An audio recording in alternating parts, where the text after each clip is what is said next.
Hey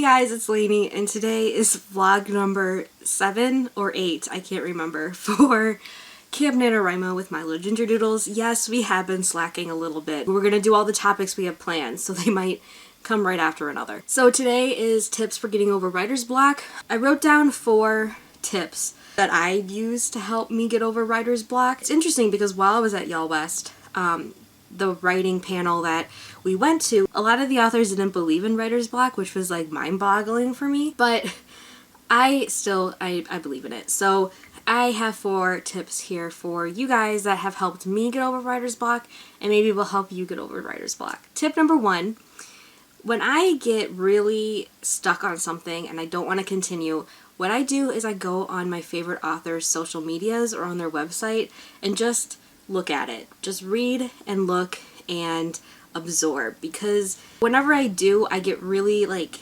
inspired again, because that's what I want. I want their lives in a way where that just like motivates me. I want that, so it's motivating me to continue to write, to break through it. So that's like a weird tip. I don't think I've ever heard that tip before, but that's what I do when I feel like I'm getting writer's block. I go on my favorite authors' websites and just look. Tip number 2 is Pinterest.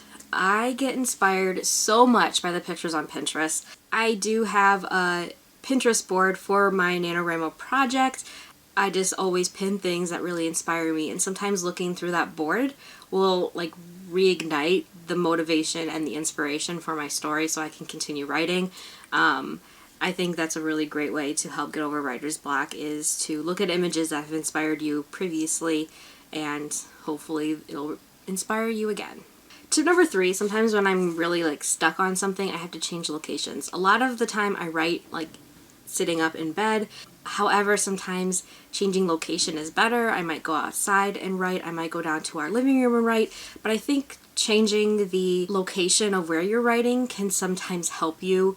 Like if I'm sitting in my room for too long and I keep looking up and I see the same things, I get bored and I get frustrated. So changing locations will help you. My last tip for you, tip number 4, is if you're really struggling with a scene or whatever you're writing, just kind of skip over the scene and start with the next scene you had envisioned in your head. I know I've said a lot of times that I'm a chronological writer. I still am. I can't skip around when I'm writing a draft or whatever. I don't see this as skipping around, because you're just ending a scene that you don't know quite how to finish yet and moving on to the next thing that's more exciting or something that will help your creative mind move faster. Sometimes that did happen in my first draft, where there was just a couple scenes where I'm just like, bleh.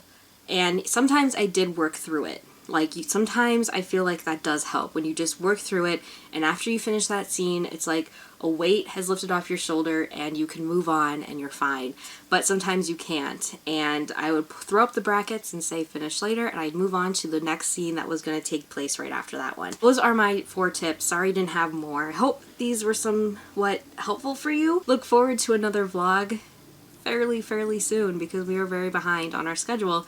So hope you guys have a really great day, and I'll see you guys later. Bye!